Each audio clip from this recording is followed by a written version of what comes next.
오늘 우리에게 주신 하나님의 말씀은 에스겔 47장 1절에서 9절 말씀입니다. 에스겔 47장 1절에서 9절. 아멘. 말씀 드리자마자 다 찾으신 거예요 벌써? 아멘. 아직 조금 안 찾으신 분 계시니까 조금만 기다리겠습니다. 에스겔 47장 1절에서 9절. 자, 한 절 여러분들 한 절 교독하겠습니다. 그가 나를 데리고 성전 문에 이르시니 성전의 앞면이 동쪽을 향하였는데 그 문지방 밑에서 물이 나와 동쪽으로 흐르다가 성전 오른쪽 제단 남쪽으로 흘러내리더라.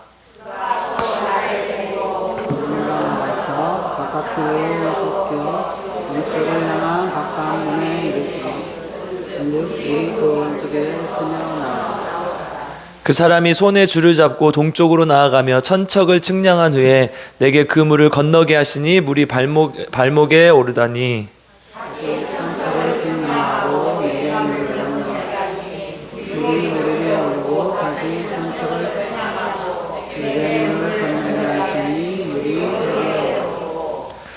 다시 천척을 측량하시니 물이 내가 건너지 못할 강이 된지라. 그 물이 가득하여 헤엄칠 만한 물이요 사람이 등이 건너지 못할 강이더라.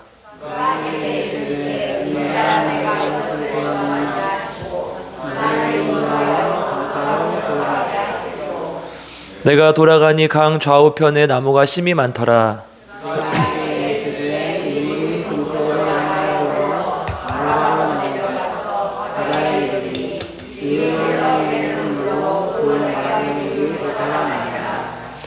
이거 주경한 구절을 함께 읽겠습니다.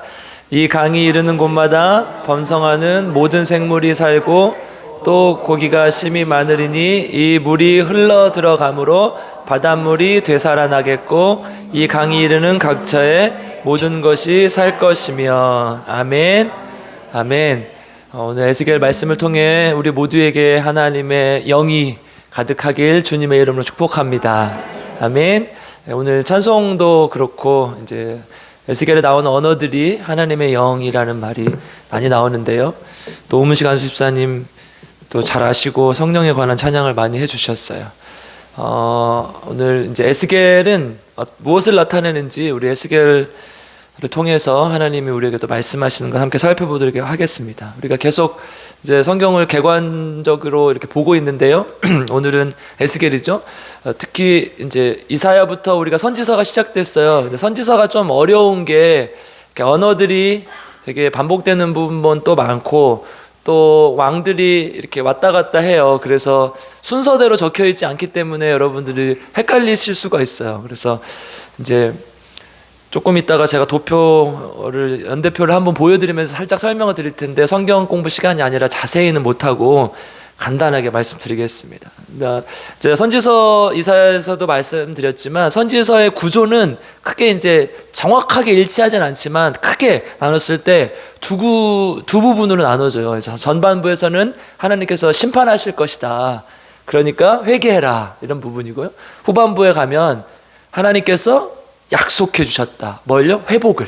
그리고 특별히 메시아에 대한 예언들이 많이 나와요. 우리 이사야서에도 한 싹이 나올 것이고 뭐 남은 자가 있었고 이런 예언들이 있었죠. 그러니까 이 예수 그리스도의 이 지금 어려운 상황들을 다 타개시켜줄 메시아를 기다리는 그런 이스라엘의 소망을 담기도 하고 또 예언을 담기도 한 것이죠.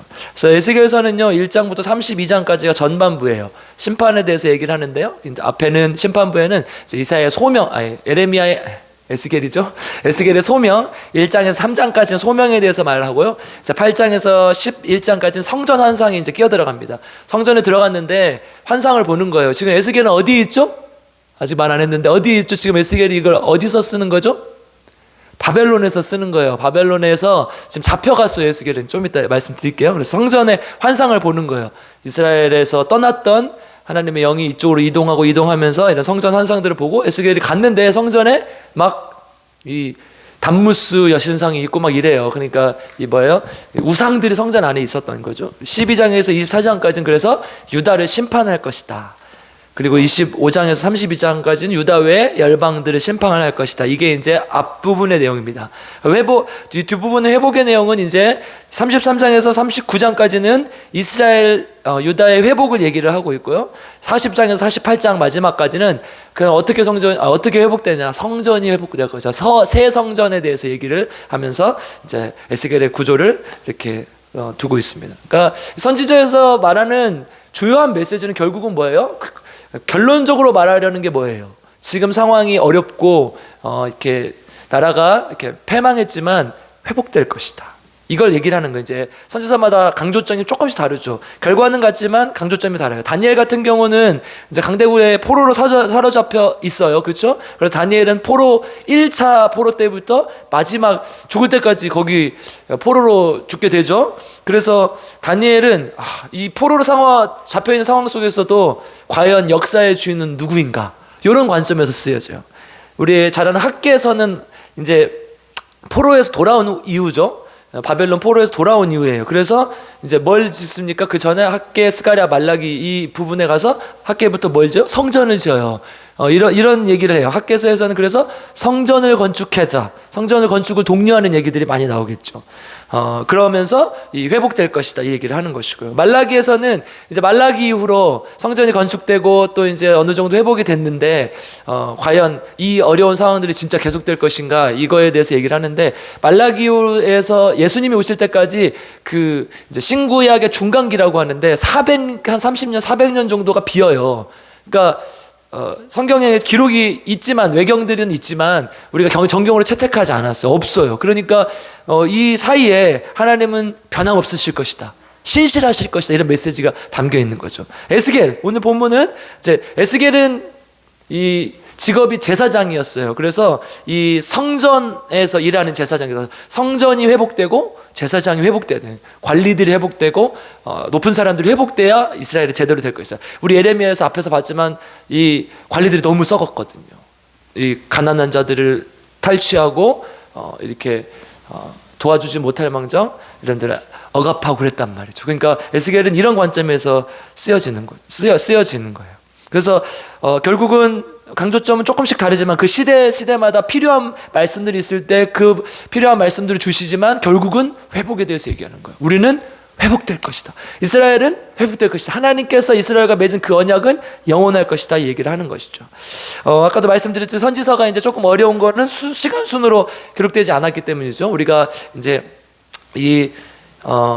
성경에서 나오는 선지자들이 많이 있지만 그래도 이제 어려워지는 시기부터 따져보면 누가 먼저 나옵니까? 엘리사가 나와요. 그죠? 따로 책은 없지만 열왕기 상하는 거의 엘리야와 엘리사의 이야기죠. 거기에서 이제 시작되는 거예요. 이스라엘이 이렇게 하면 안 된다, 이런 것들. 그래서 이스라엘은 이 주변 강대국을 의지하지 말고 하나님을 의지해라. 그러니까 병으로 얘기하면 암세포를 발견한 거예요.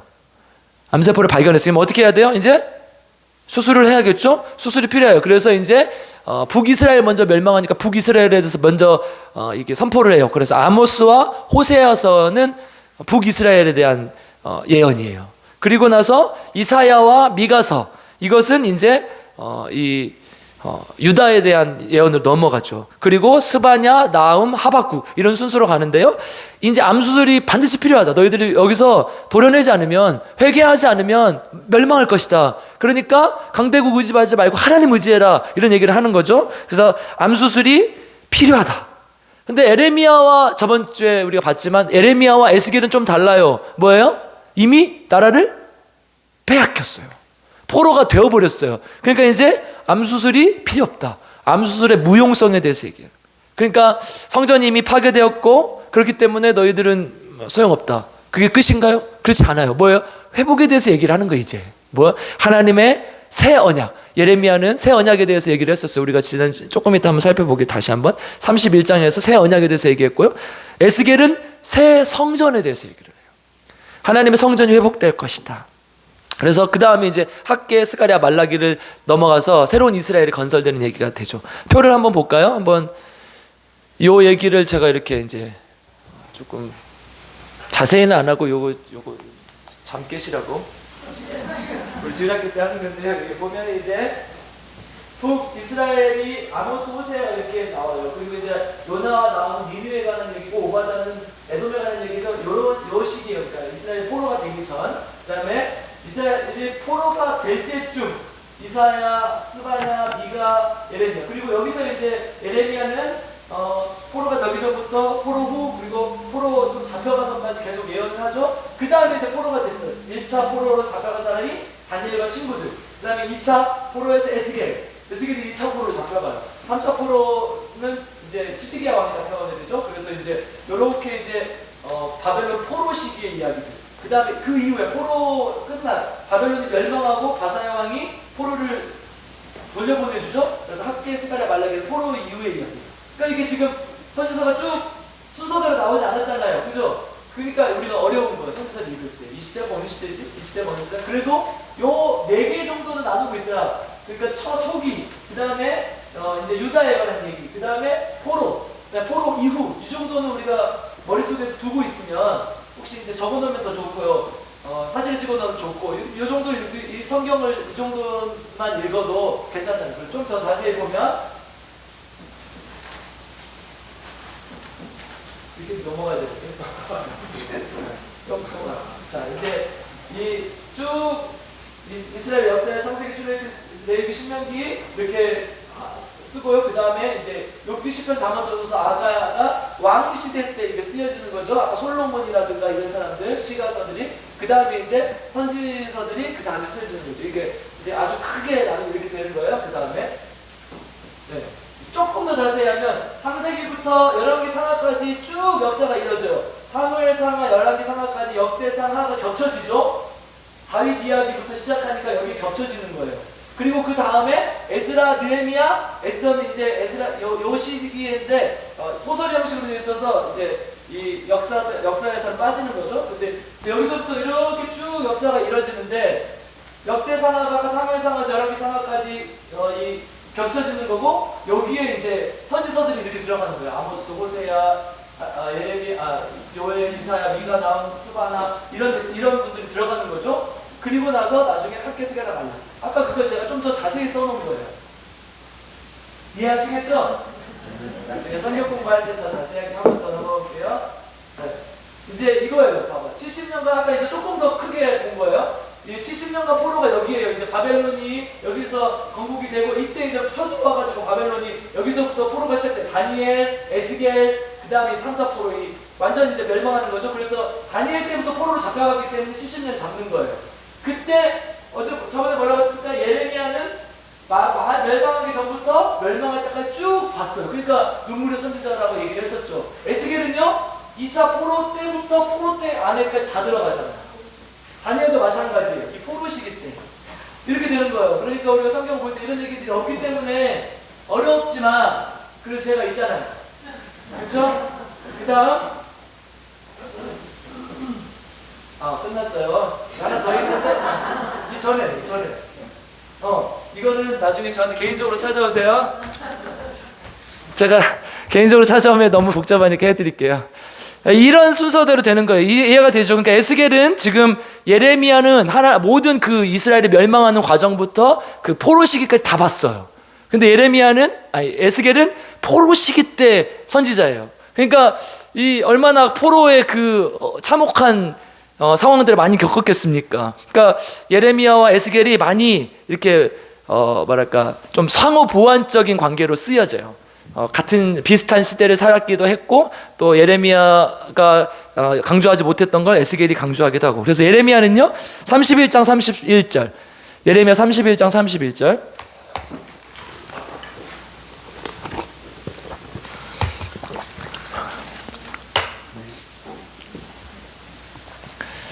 같이 읽겠습니다. 시작. 여호와의 말씀이니라. 보라, 나이 이르니 내가 이스라엘 집과 유다 집에 새 언약을 맺으리라. 이 관점에서는 새 언약을 맺을 것이다. 그 전에 있었던 것 다 다시 새롭게 언약을 맺을 것이다. 하나님이 내가 정말 너희들을 포기하지 않고 지금 이 어려운 상황 속에서 끝까지 너희들을 책임지겠다. 33절이요. 우리 주일학교 암송 구절이에요. 같이 읽겠습니다. 시작. 그러나 그날 후에 내가 이스라엘 집과 맺을 언약은 이러하니 곧 내가 나의 법을 그들의 속에 두며 그들의 마음에 기록하여 나는 그들의 하나님이 되고 그들은 내 백성이 될 것이라. 여호와의 말씀이니라. 아멘. 어떤 언약이에요? 너희들의 마음속에 그 법을 두고, 그래서 그 마음에 기록한다는 거. 원래 돌판에 새겼던 그 기록을 너희들 마음에 새겨서 다시는 잊어버리지 않도록, 나라가 없어도, 나라가 패망해도 다시는 잊어버리지 않도록 너희들이 내 백성이 될 것이라는 것을 하나님께서 새로 약속해 주시는 거죠. 에스겔은요 36장 26절, 에스겔 36장 26절 27절. 아멘. 같이 읽겠습니다. 시작. 또 새 영을 너희 속에 두고 새 마음을 너희에게 주되 너희 육신에서 굳은 마음을 제거하고 부드러운 마음을 줄 것이며 또 내 영을 너희 속에 두어 너희로 내 율례를 행하게 하리니 너희가 내 규례를 지켜 행할지라. 아멘. 예레미야에서는 잘 쓰이지 않는 새 영, 내 영이라는 말이 등장하죠. 그래서 이제 예레미야에서는 아까 나라를 잃고 또 포로가 되고 그런 과정을 통해서 하나님의 눈물을 주로 이렇게 보여줬다면, 여기서는 하나님의 함께하심, 도와주심, 하나님의 강함을 나타내는 거예요. 그래서 이 에스겔의 뜻 이 자체가요, 하자크라는 이 강하게 하다라는 동사와 엘, 하나님이 합쳐서서 하자크 엘. 그래서 이제 앞에 관사가 붙어서 예스겔이 되는데, 이 뜻 자체가 하나님이 강하게 하신다는 뜻이. 그래서 특히 이제 하나님의 영을 통해서 너희들에게 새 영을 부어주고 하나님 강하게 하실 그 회복을 경험하라. 이런 관점에서 에스겔이 쓰여지는 것이죠. 그래서 이제 에스겔이 강조하는 신학적인 포인트들이 있어요. 그러니까 뭐 신학적인 포인트라고 해서 뭐 우리가 몰라도 이게 아니라 에스겔이 뭘 말하고 있는가? 에스겔이 우리에게 주는 메시지가 무엇인가? 첫 번째, 에스겔의 신학에서 중요한 것은 성전이에요. 에스겔이 아까 말했죠? 제사장이었어요. 예레미야는 이제 아나돗이란 지방의 이 제사장이었다고 나왔죠. 저번 주 우리가 읽었지만, 그러니까 지방의 제사장이었어요. 그러니까 중앙에서 성전을 관리하는 사람은 아니었던 거예요. 그런데 에스겔은 완전히 귀족이에요. 완전히 이 성전을 관장하고 있던 제사장 가문이었고, 그리고 이 고관들과 방백들을 잡아갔던 그 2차 포로 때 다 잡혀가는 거죠. 그러니까 2차 포로 때 잡혀갔던 사람은 다 이스라엘 고관들, 방백들이에요. 그들이 1만여 명이 잡혀갔다고 성경 기록하고 있거든요. 그러니까 거의 다 잡아가 버린 거예요. 이스라엘을 이끌어가고 이스라엘을 이렇게 지도할 사람들을 다 잡아가 버린 거예요. 그러니까 에스겔이 그 중에 한 명이었어. 그러니까 이 성전에서 일하던 에스겔을 통해서 진짜 이스라엘의 회복이 일어나려면 뭐가 회복돼야 되는가, 이걸 얘기를 하는 거죠. 하나님의 성전인 거예요. 여러분, 쉐키나라는 말 들어보셨어요? 쉐카이나라고 있기도 하는데, 뭐 이제 예전에 쉐키나 찬양단도 있었고, 또 이렇게 제가 우리 청년들 말할 때였던가요? 그럴 때 이제 쉐카이나 영광 이런 찬양도 있었어요. 그러니까 이게 뭐냐면 하나님의 임재, 하나님 성전에서 하나님 영광이 임재하시는 걸 나타내요. 성경에는 기록되지 않지만 그 단어를 의미해요. 성전 파괴와 함께 어떻게 됩니까? 하나님의 영광이 떠났잖아요. 그 성전에서 제일 중요한 게 뭐라고 했습니까? 하나님의 임재하심. 성전의 지성소에서도 법궤의 뚜껑인 시은자, 속죄소 위에 하나님께서 임재하신다고 믿었고, 또 그렇게 하나님을 대면했었죠. 이 제사장들이 들어가서. 그래서 거기에서 1년에 한 번씩 속죄 행위를 하고 했었단 말이에요. 그래서요, 이 에스겔은 환상을 보게 되죠. 환상 여행을 떠나요. 그래서 데라빕이라는 곳에 있었어요. 그 바벨론에. 그 다음에 예루살렘으로 가요. 그 환상을 타고. 그리고 예루살렘의 동쪽 산으로 가고, 그 다음에 다시 갈대아면 이제 바벨론이죠. 바벨론 돌아와요. 그리고 다시 이스라엘로 그 환상이 이동해요. 그러니까 환상 여행을 하는 거죠. 그것을 통해서 하나님께서 새롭게 될 성전과 예루살렘을 얘기해주고 있는 거예요. 그러니까 에스겔은 이 제사장으로서 하나님의 그 말씀을 받고 계속해서 하나님과 함께 이 성전을 보고 그 도시들을 보고 그 환상을 본 거예요. 근데 어때요? 상황이 어때요? 심각하거든요. 우리 8장 14절 한번 찾아볼까요? 8장 14절만. 예루살렘으로 환상여행을 갔는데 14절에 뭐라고 되어 있나 봅시다. 읽겠습니다. 시작.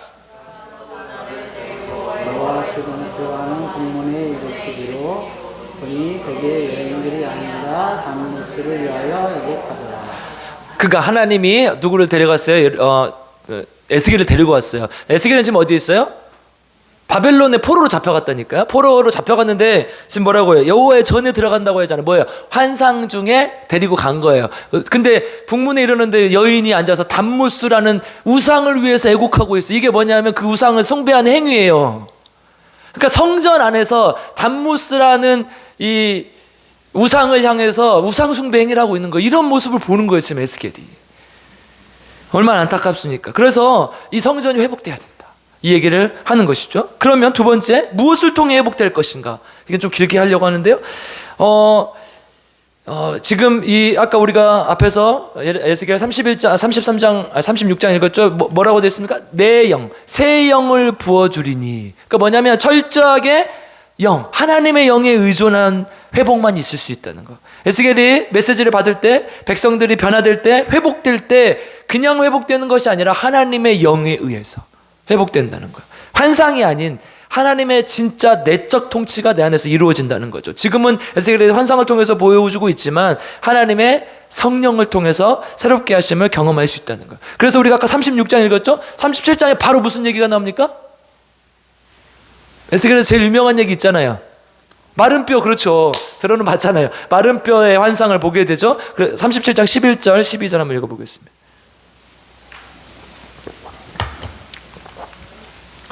아멘. 같이 읽겠습니다. 시작. 또 내게 이르시되 인자야, 이 뼈들은 이스라엘 온 족속이라. 그들이 이르기를 우리의 뼈들이 말랐고 우리의 소망이 없어졌으니 우리는 다 멸절되었다 하느니라. 그러므로 너는 대언하여 그들에게 이르기를 주 여호와께서 이같이 말씀하시기를 내 백성들아, 내가 너희 무덤을 열고 너희로 거기에서 나오게 하고 이스라엘 땅으로 들어가게 하리라. 아멘. 그러니까 하나님께서 지금 에스겔을 통해서 36장에서 새 영을 부어주고 새 마음을 너에게 주겠다고 37장에서 바로 이 얘기를 하는 거예요. 마른 뼈들이 살아날 것이다. 그래서 무덤에서 나오게 해서 어디로 가게 한다는 거예요? 이스라엘로 가게 하실 것이다. 새 예루살렘, 새 이스라엘을 약속하고 있는 것이죠. 그래서 하나님의 영광이 다시 돌아와 하나님의 임재가 나타나는 거예요. 그 다음에 바로 뭐가 나옵니까? 두 막대기가 연합되는 게 나와요. 이 두 막대기는 뭘 상징해요? 하나는 북이스라엘 지파들, 하나는 남유다의 지파들. 그러니까 우리가 성경을 지금 너무 띄엄띄엄 알아서 그렇지만 사실은 이제 다윗 시대 이후, 솔로몬 시대 이후에 이스라엘이 나눠져 가지고 굉장히 따로 놀았어요. 아예 북이스라엘의 이 역사 자체가 하나님의 성전과 거리가 멀잖아요. 그래서 가짜 제사장을 세우고 가짜 레위 지파를 세워가지고 막 절기들도 막 날짜를 바꿔버리고 그러잖아요. 그러니까 북이스라엘은 유다의 역사에 포함시키질 않아요. 그런데 어떻게 약속하고 있는 거예요? 두 막대기가 연합되어서 온전한 이스라엘을 이룰 것이다, 이 얘기를 하고 있는 거예요. 수백 년 동안 걸쳐서 나눠졌던 그 나라가 하나님 안에서 회복될 것이라는 것을 얘기하고 있는 거예요. 그러니까 뭐예요? 성령의 임재를 통해서 개인의 어떤 내적 회복뿐만 아니라 민족의 회복을 약속하고 있는 거예요. 여러분, 뼈에서 11절 한번 가볼까요? 방금 다시. 중요한 단어가 있어요. 인자야, 이 뼈들은 이스라엘 온 족속이라 그랬어요. 그러니까 개인이 아니라 뭐예요? 이스라엘 온 족속이에요. 너희 하나만 회복될 것이라는 것이 아니라 이스라엘 온 족속이 회복될 것이다. 그리고 연합될 것이다. 하나 될 것이다. 그리고 성전이 회복되고 하나님의 영광이 다시 돌아와 하나님의 임재가 나타날 것이다. 그리고 제사장 나라가 회복될 것이다. 그리고 마지막에 가서는 결국 그 제사장 나라의 회복은 하나님의 성읍을 말하는 것이고 하나님 나라인 것이다. 그래서 48장에 뭐라고 나옵니까? 이 성의 이름을 여호와, 여러분들이 몰라요. 제가 가르칠 게 많으니까.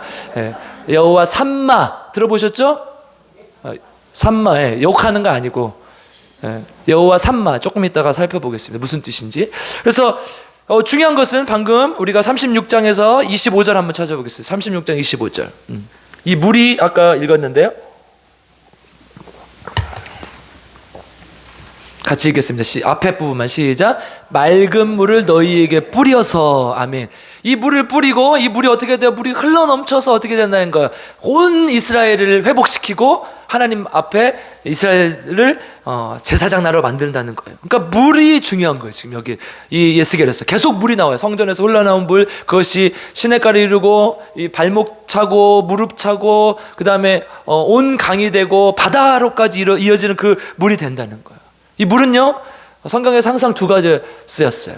죽음과 생명의 이미지, 그리고 또 성령을 나타내는 이미지로 써요. 죽음은, 그래서 이제 성경에서 그런 표현들이 나오죠. 이렇게 바다 깊은 곳에 바다 괴물이 산다. 그리고 그리스 로마 신화에서도 포세이돈 하면은 되게 무서운 이 바다에 사는, 그래서 그 바다 괴물을 주관하는 신으로 나오죠. 시편과 욥기서에서도요, 바다 괴물이라는 표현이 나와요.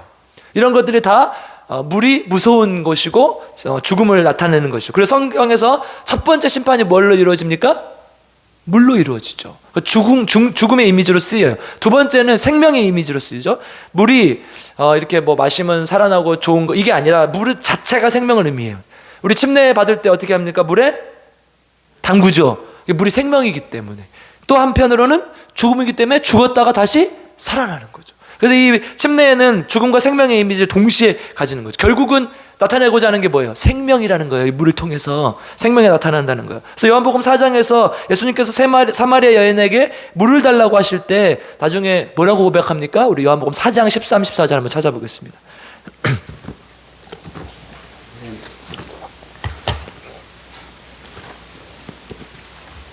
요한복음 4장 13, 14절 13절부터요. 같이 읽겠습니다. 시작. 예수께서 대답하여 이르시되 이 물을 마시는 자마다 다시 목마르려니와 내가 주는 물을 마시는 자는 영원히 목마르지 아니하리니 내가 주는 물은 그 속에서 영생하도록 솟아나는 샘물이 되리라. 아멘. 세상에 주는 물이 아니라는 거예요. 이 물은 생명에 주는 영생하는 물이라는 거예요.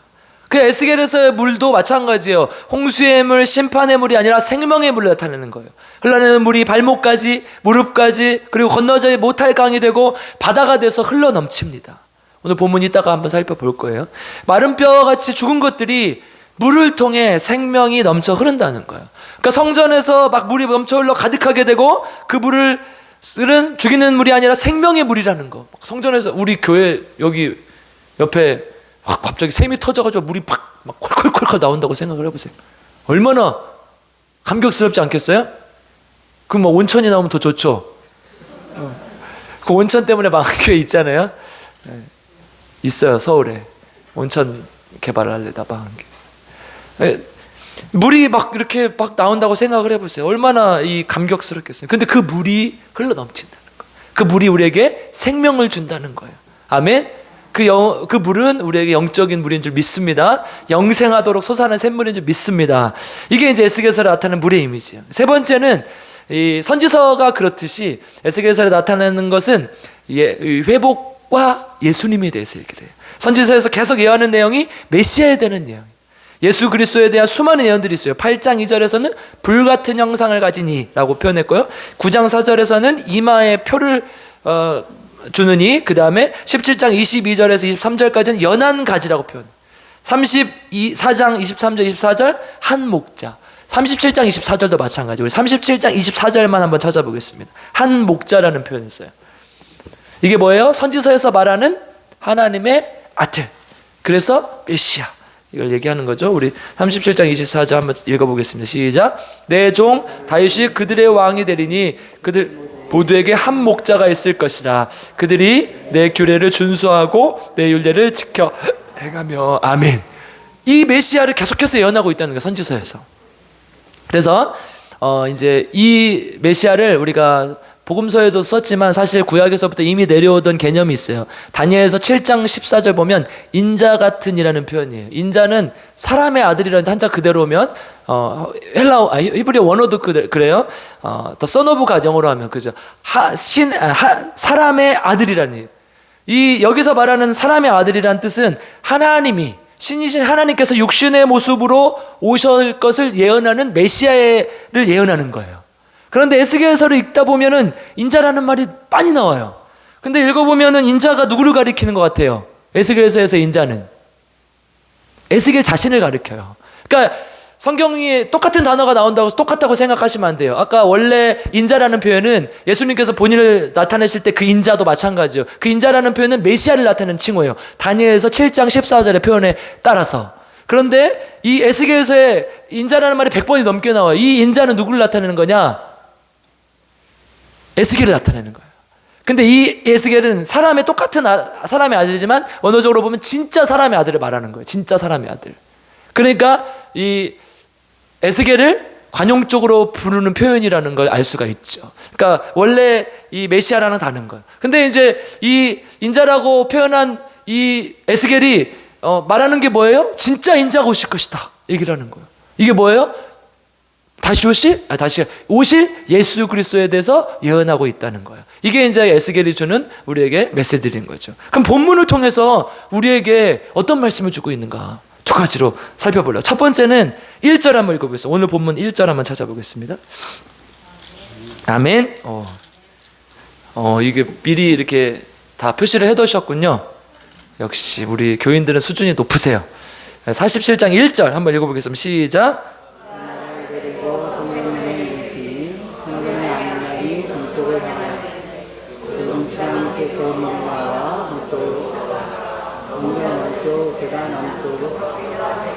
아멘.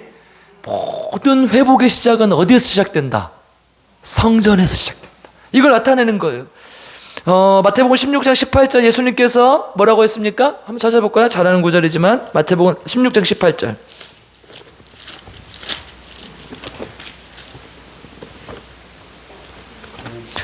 아멘. 시작. 또 내가 내게 이르노니 너는 베드로라. 내가 이 반석 위에 내 교회를 세우리니 음부의 권세가 이기지 못하리라. 아멘.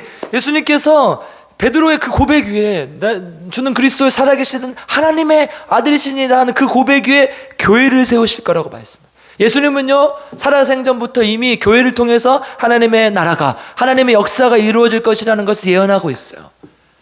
교회를 통해서 하나님의 나라가 전파될 것이라. 교회는 있어야 돼 없어도 되는 곳이에요. 교회가 아무리 타락하고 아무리 병들었어도 교회는 반드시 있어야 돼요. 목사님 새벽에 하셨나요? 무교회주의자 우찌무라 간조 같은 사람들이 있는데 이제 우리가 생각하는 그런 무교회는 아니지만 어쨌든 이 교회가 없어도 된다고 하는 이런 생각들은 잘못된 생각이에요. 이 교회를 통하지 않으면 어떻게 하나님의 복음이 전파될 수 있으며 이 교회를 통하지 않으면 누가 신앙을 전수해 줄 수 있습니까? 다 잊어버리지. 교회가 반드시 필요한 이유는 또 다른 이유는 뭐냐? 인간의 연약함 때문에, 인간의 죄성 때문에. 히브리서 4장 15절 한번 읽어보겠습니다.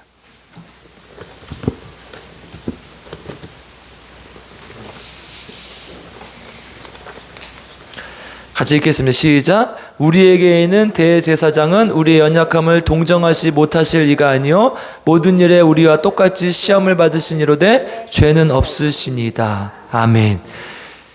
우리의 연약함을 동정하시는 분이 예수님. 우리가 어떻다는 거예요? 기본적으로 연약하고 부족하고 죄인이라는 걸 얘기하는 거예요. 주님께서 우리를 도우신다. 교회가 그 유일한 통로라는 거예요. 여러분, 죄를 이길 수 있는 인간이 역사상 있었습니까? 단 한 명도 없었어요. 오직 한 분밖에 없었어요. 인간의 몸으로 오신 예수 그리스도밖에 없었어요. 죄를 이길 수 있는 사람이 없다는 거예요. 여러분, 한국교회에서 그렇게 유명했던, 그렇게 능력을 많이 행했던 조영기 목사님 이런 분들 다 그렇잖아요. 젊었을 때는 제가 조영기 목사님 옛날에 영상을 하나 본 적이 있는데, 어렸을 때 본 적이 있는데 그 아프리카어를 막 들어요. 근데 막 영어로 통역을 해버려요. 근데 조영기 목사님 아프리카어를 배운 적이 없어요. 일본어도 배운 적이 없어요. 근데 막 해버려요. 은사를 받은 거죠. 근데 나중에 좀 좋지 못한 소문이 많이 있었잖아요. 우리는 사실을 알 수는 없지만 어쨌든 자기가 이렇게 높아졌을 때, 자기가 많은 것을 가졌을 때 그것을 지킬 수 있는 인간이 많지 않아요. 없어요. 우리는 다 죄인이고 연약하다는 거예요. 그래서 교회가 필요하다는 거예요. 우리 서로를 도와주고 함께하고 공동체를 세워줄 수 있는 교회가 필요하다는 거예요. 에베소서 1장 24절 한번 읽어보겠습니다.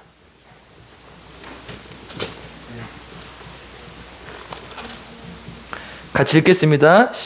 아직 안 찾았네요. 23절 1장 1, 2, 3 에베소서 1, 2, 3이에요. 시작. 교회는 그의 몸이니 만물 안에서 만물을 충만하게 하시는 이의 충만함이니라. 아멘. 이거 이해하시는 분 손 들어 보십시오. 이거 한 명도 없어요? 저도 모르겠어서. 예. 이게 도대체 뭔 말이에요? 이거 워낙 안 보면 몰라, 이런 구절은 사실. 번역을 누가 했는지 조금 마음에 안 들어요. 뭐 진짜 언어 능력이 뛰어나가지고 바로 이해하실 수 있는 분도 있을 수 있는데요. 자, 원어로 찾아보니까 뭐냐면, 교회는 그의 몸이니 그의 충만함이 모든 것을 채우신다. 모든 방법으로, 이렇게 돼 있어요. 제가 해석을 해보니까. 다시 한번 이거 꼭 써놓으셔야 돼요. 이거 물어볼 때 만물을 충만하게 하시는 이의 충만함이니라. 이게 뭐냐? 교회는 예수 그리스도의 몸인데 충만하게 하시는 분, 그 예수 그리스도죠. 그 충만하게 하시는 그 분이 모든 것을 채우신다. 모든 방법으로. 왜 채우세요? 교회가 부족하니까. 부족한 사람들이 모이니까. 그런데 예수님께서, 완벽하신 예수님께서 뭐예요? 그것을 채우신다는. 교회가 원리가 이렇다는 거예요. 인간은요, 하나 떼놓고 보면 다 연약해요. 부족함이 있을 수밖에 없어요. 교회 안에도 죄가 있을 수 있고요, 교회 안에도 서로를 비난하고 탓할 수 있어요.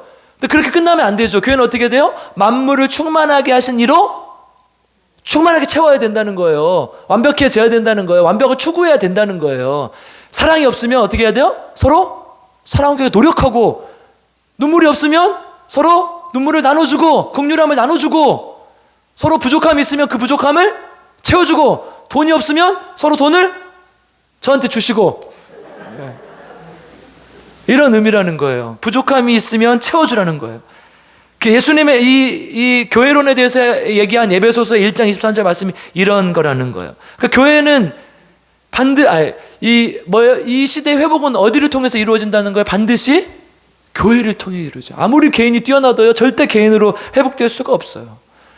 교회가 회복돼야 됩니다. 성전에서 물이 넘쳤듯이 우리 교회 안에서 생명의 물이 흘러넘치길 간절히 기도합니다.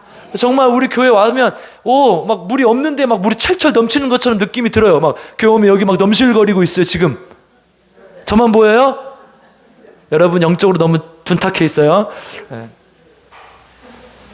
물이 흘러넘쳐 있는 성전에서부터.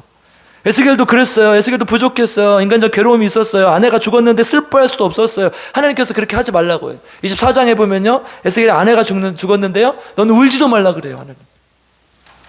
그런데 그 에스겔의 인간적 부족함, 인간적 괴로움, 그런 거 다 뒤로하고 어떻게 해요? 성전을 통해서 회복될 것이라는 것을 하나님께서 약속하고 있는 거예요. 여러분, 마지막 시편 20장 2절, 시편 20편 2절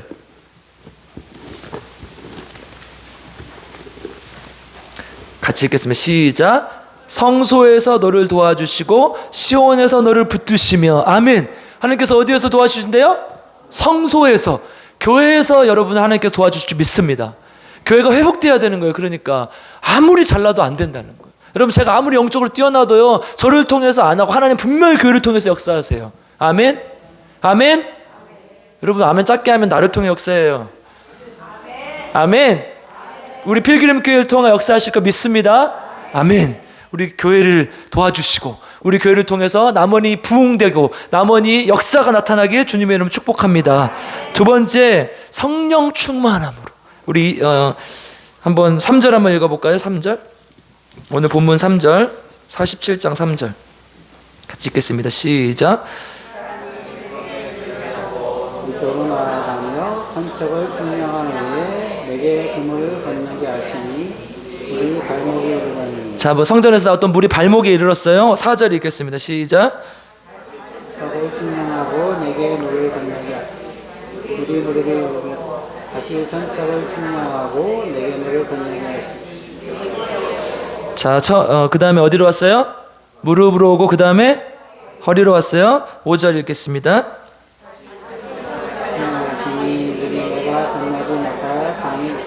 건너지 못할 강이 됐어요.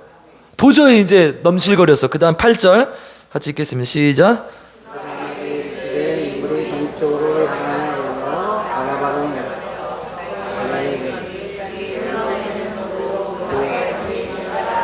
아멘. 바다가 된 거예요, 여러분. 바다가 된 거예요. 그 성전에서 흘러나왔던 물이 바다가 된 거예요. 이게 뭡니까? 성령의 충만함을 얘기하는 거예요. 이 성령의 충만은 내 영을 너에게 부어주고 새 영을 부어서 이 땅 회복될 것이라는 것을 우리에게 약속하고 있는 거예요. 이 본문은요, 사실 구약의 모형이에요. 예수님을 통해서 어떻게 하신다는 거예요? 성령을 부어주시고 그 성령을 통해서 회복될 것을 약속하고 있는 거예요. 우리의 생명이신 영원한 능력이신 예수 그리스도를 통해 우리의 생명이 살아날 것을 약속하고 있는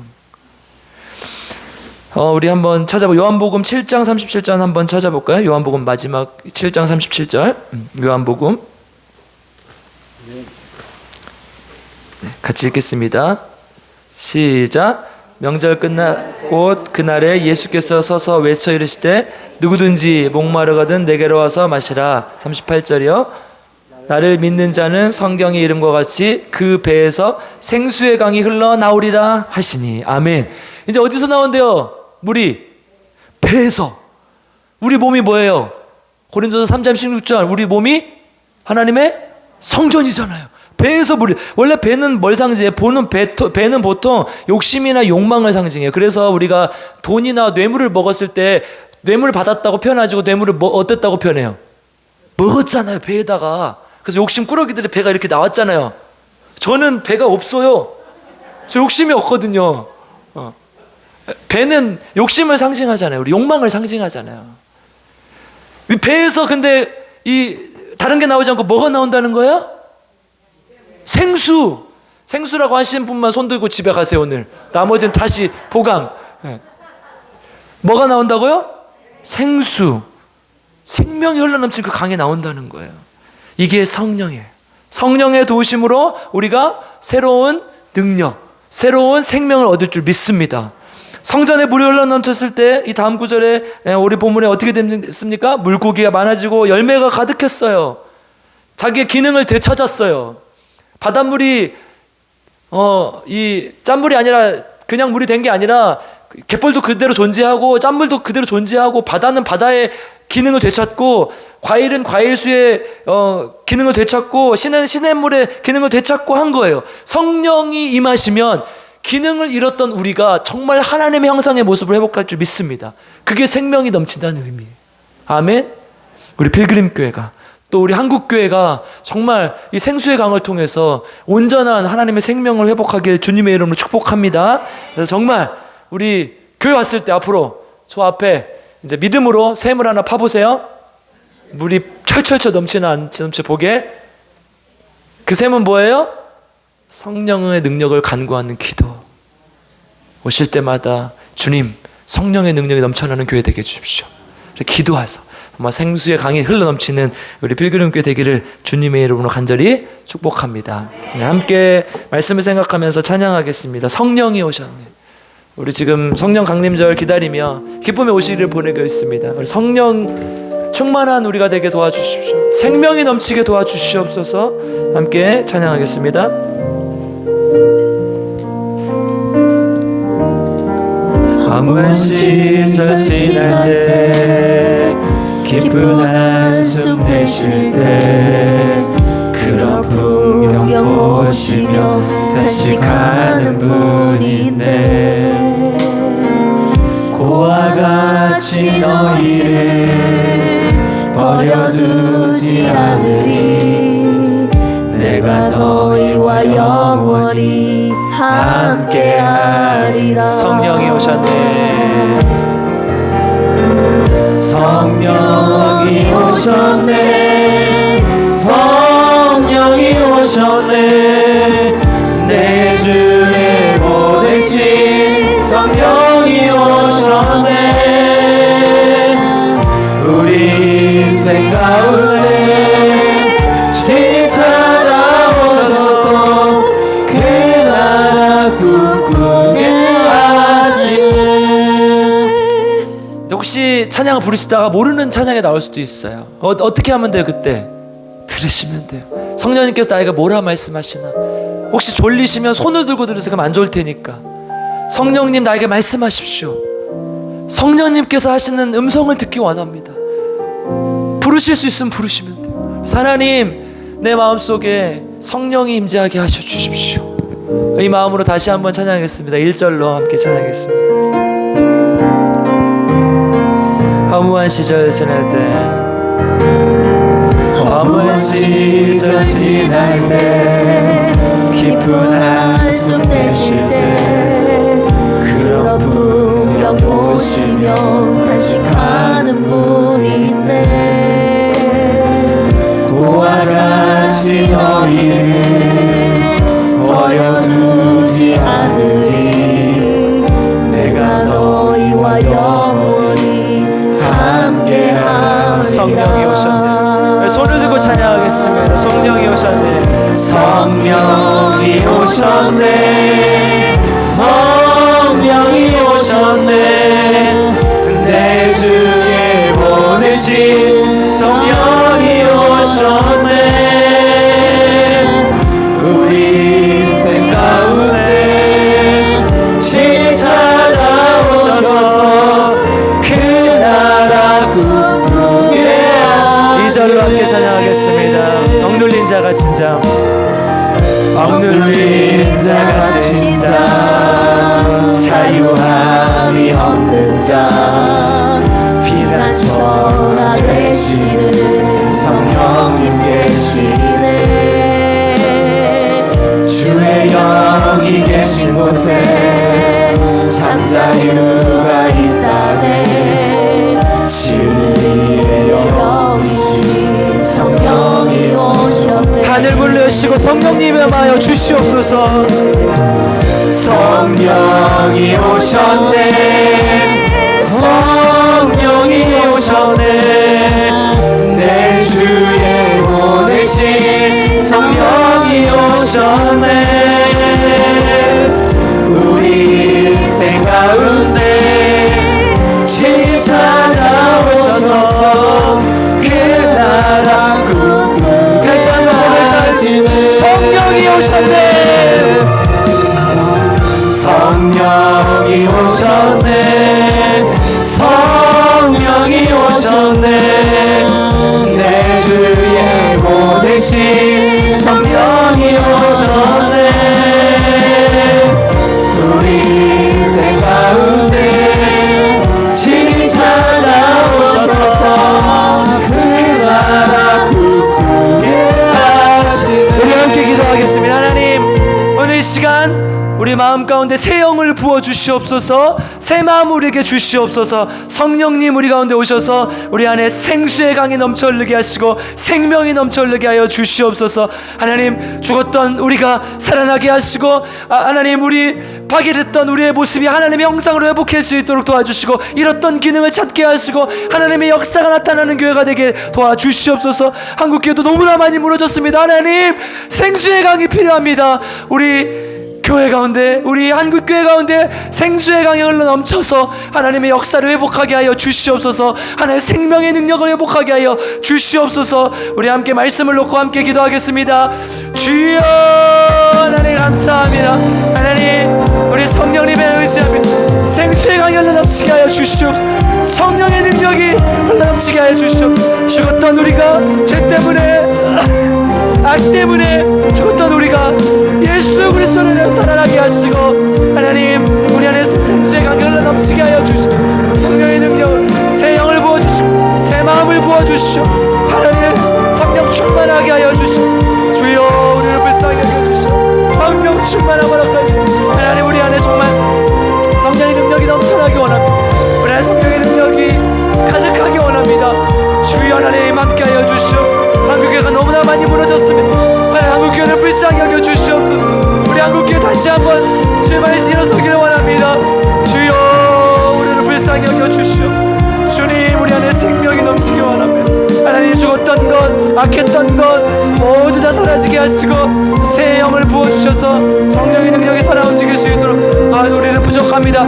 연약합니다. 생수의 강이 넘치도록 예수 그리스도의 영이 우리 가운데 가득하게 하시고 주님이 도와주시옵소서.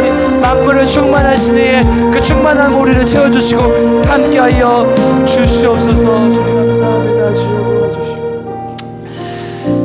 우리 나이가 들고 또 병이 들면 아픈 게 너무 당연한 인간의 모습이지만, 하나님께서 우리를 이 땅에 보내주셨사오니 하나님, 아프지 않게 하나님께서 인도하여 주시옵소서. 특별히 우리 김희자 사모님 기억하여 주시고 일어나게 하시고, 또 우리 김영식 성도님, 우리 이은희 집사님 남편, 하나님 온전히 회복되어서 우리 품에 돌아와 함께 예배드릴 수 있도록 주님 인도하여 주시옵소서. 병상에서도 주님을 받아들이게 하시고 주님 만나게 하시고 그걸 통해서 하나님께 나아가는 역사가 나타나게 하여 주시옵소서. 또 아버지, 우리 암에 걸려서 또 치료 주시는 분들 계시고 또 재활 중이신 분 계시는데 하나님, 우리 몸을 회복해 주시옵소서. 새 영을 부어주셔서 새 마음을 부어주셔서 우리가 회복될 수 있는 역사가 나타날 수 있도록 주님 인도하여 주시옵소서. 우리 함께 환우들을 위해서 기도하겠습니다. 주여, 하나님 감사합니다. 하나님, 우리 환우들을 위해서 기도합니다. 하나님 기억하여 주시옵소서. 우리 하나님께서 하나님의 형상으로 아름답게 지어주셨 파괴되어서 하나님 병에 걸려서 아름답지 못한 몸, 하나님 그렇게 된 부분이 있습니다.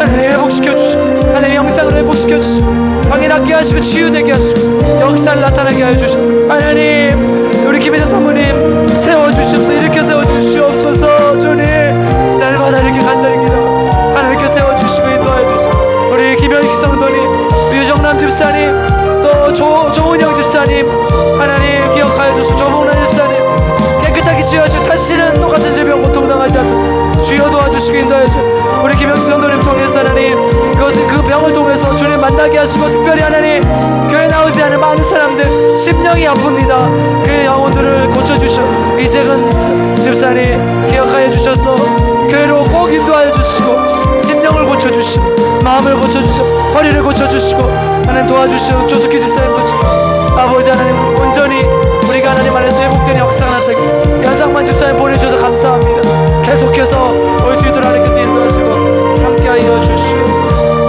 주여 아버지 하나님 감사합니다. 하나님 감사합니다. 파괴되었던 이스라엘에 완전히 나라를 잃어버렸던, 그리고 성전이 모두 파괴되고 성벽이 다 무너졌던 그 이스라엘에 하나님의 새 영을 통해 새로운 이스라엘과 새로운 성전과 하나님의 나라를 약속하고 있음을 우리가 함께 봅니다. 하나님, 우리 한국교회가 아무리 무너졌어도 우리가 너무 부족한 부분이 많아도 하나님께서 새 영을 부어주셔서 새롭게 하실 걸 믿습니다. 그 말씀에 의지하여 하나님 우리 한국교회가 새로워지게 하시고 특별히 우리 필그림교회가 새로워지게 하시고 남원에 새 생명이 넘쳐날 수 있도록 주님 인도하시고 함께하여 주시옵소서. 모든 걸 주님께 맡겨드리며 새 영을 부어주실 우리 주 예수 그리스도의 이름으로 기도드리옵나이다. 아멘.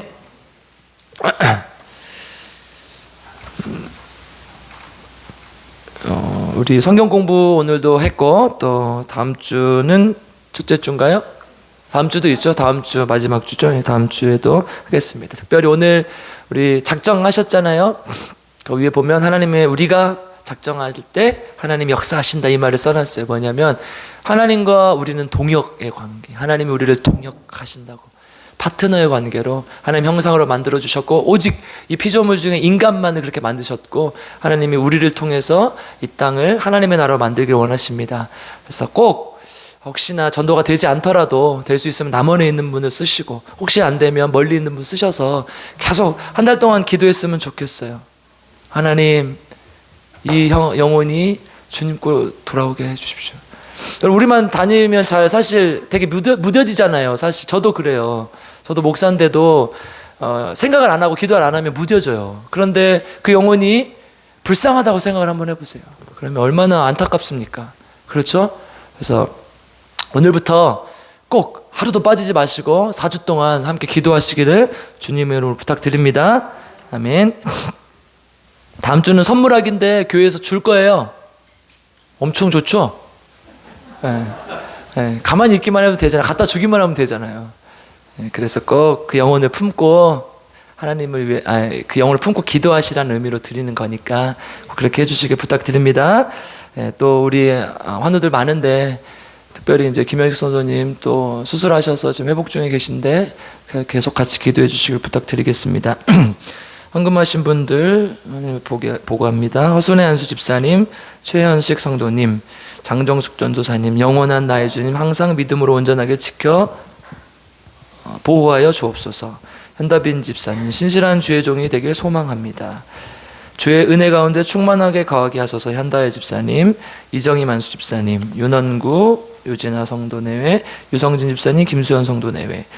주님과 함께 승리하며 기쁨으로 순종하게 하소서. 김경만 안수 집사님, 주님의 선하신 뜻과 섭리를 믿고 감사합니다. 생명길로 이끄소서. 박은하 목사님, 큰 평안으로 함께 하소서. 김학석 집사님, 최순래 집사님 헌금 드렸습니다. 우리 함께 기도하고 제가 기도하고 마치겠습니다. 사랑과 은혜가 풍성하신 아버지 하나님, 우리는 부족하고 연약합니다. 교회의 모습도 그러합니다. 그러나 만물을 충만하게 하시는, 만물을 온전하게 하시는 그 하나님께서 우리를 충만하게 채우실 것을 믿습니다. 우리 부족한 우리의 모습을 주님 앞에 내려놓고 새 영을 부어주실 주님을 의지할 수 있는 우리 필그림교회 또 한국교회가 될 수 있도록 주님 인도하여 주시옵소서. 하나님께 귀한 예물을 드립니다.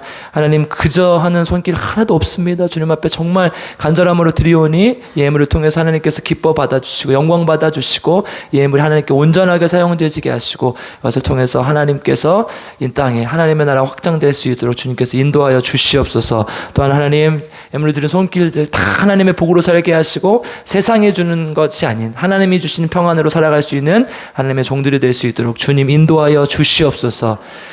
이제는 우리 구주 예수 그리스도의 값없는 은혜와 아버지 하나님의 놀라우신 사랑과 성령 하나님의 함께하여 주심 도와주심의 역사가 오늘 에스겔서를 함께 보며 새 영을 부어주실, 그래서 교회를 회복해 하시고 이 땅을 회복해 하실 주님을 기대하며 소망하며 돌아가는 우리 빌그림교회 성도님들 머리머리 위에 지금부터 영원토록 함께 계시기를 간절히 축원하옵나이다. 아멘.